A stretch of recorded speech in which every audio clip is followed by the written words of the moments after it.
susunod na programa ay rated PG. Ito ay nangangailangan ng patnubay at gabay ng magulang para sa mga batang manonood.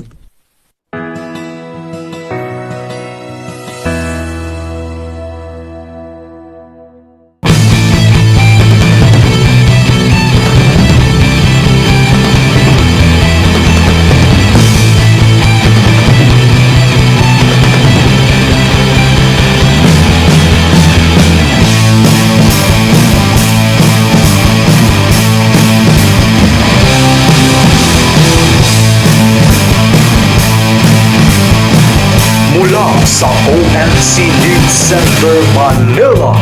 Ito ang mas matatag at mas malawak na pagpapalita ng Alive News Pilipinas.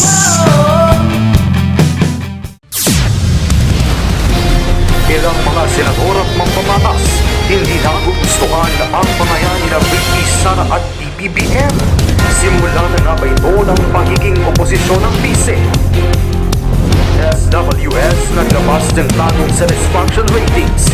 Ilang mga Pilipino hindi na nga ba nasisiyahan sa pamumuno ni VP Sara?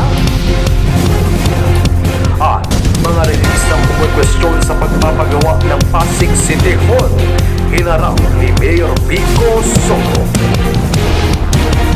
Yan ang mga balitang kailangan niyong abangan dito sa Live News Pilipinas.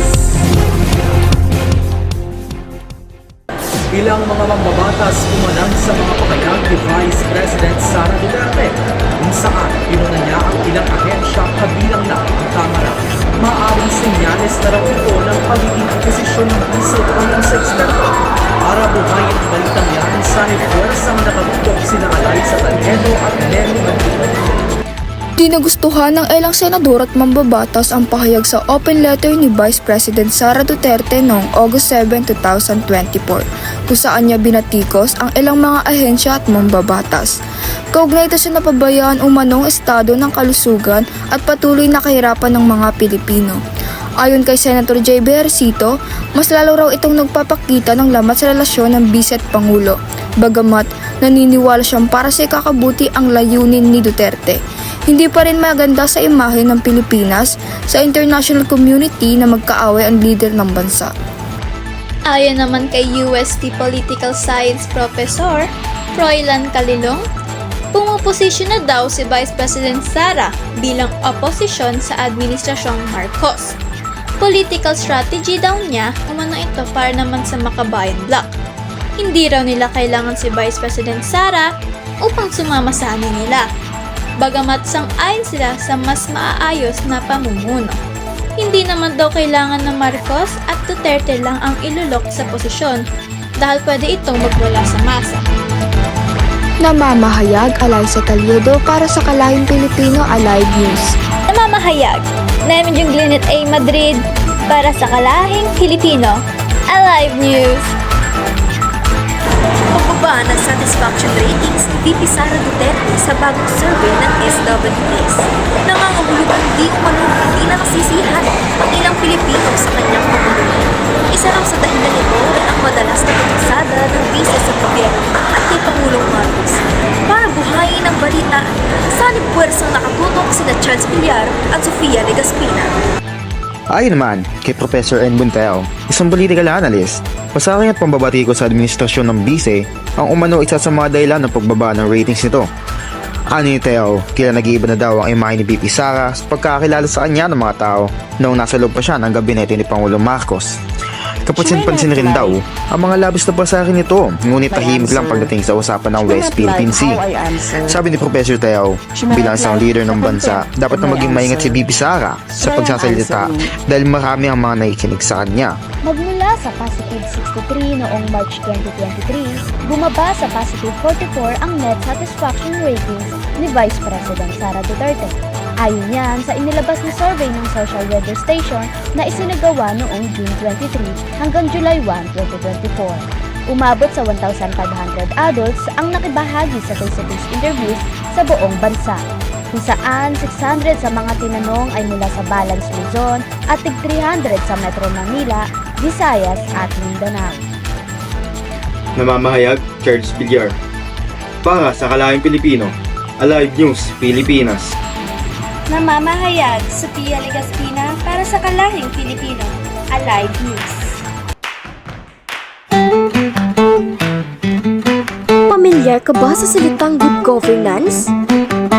Ang good governance o magandang pamamahala ay isang konsepto na tumutukoy sa epektibong, responsable at makatarungang pamamahala ng mga institusyon ng gobyerno at iba pang mga organisasyon. Alam mo ba na ang good governance o magandang pamamahala ay hindi lamang tungkol sa epektibong pamahalaan? Kabilang dito ang transparency, accountability at participatory governance. Sa Pilipinas, ang People Power Revolution noong 1986 ay isang halimbawa ng participatory governance kung saan ang mga mamamayan ay aktibong nakilahok sa pagbabago ng pamahalaan na nagdulot ng malalim na epekto sa demokrasya ng bansa.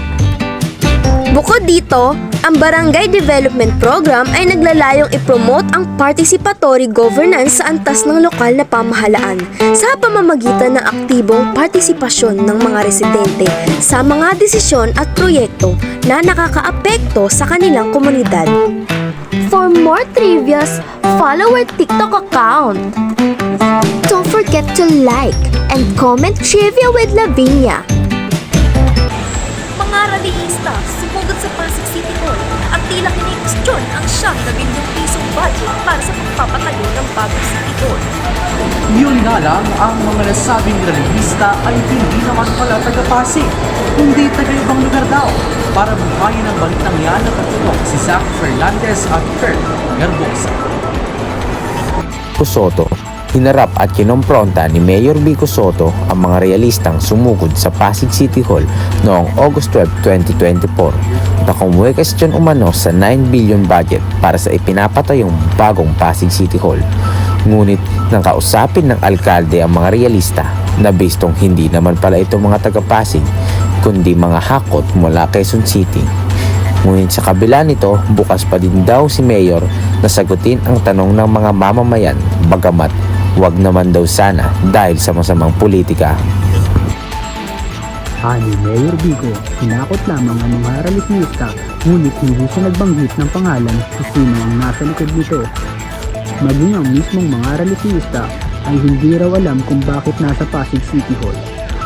Una na naghain ng reklamo ang isang residente ng Pasig sa ombudsman laban kay Mayor Vico dahil umano'y sa bilyong-bilyong budget para sa itatayong gusali.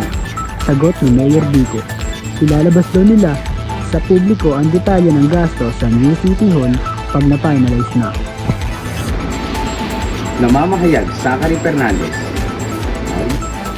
At Kurt Garbosa para sa Kalahing Pilipinas.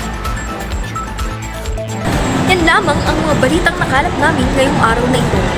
Para sa buhay at mga nagbabagang balita, ako po si Charlotte Garcia. Para sa buhay ng bawat isang Pilipino mula sa ONC, Your Trusted News Authority, ako po si Luke Rovenga. At ito ang mas matatag at mas malawak na pagbabalita ng Alive News Pilipinas.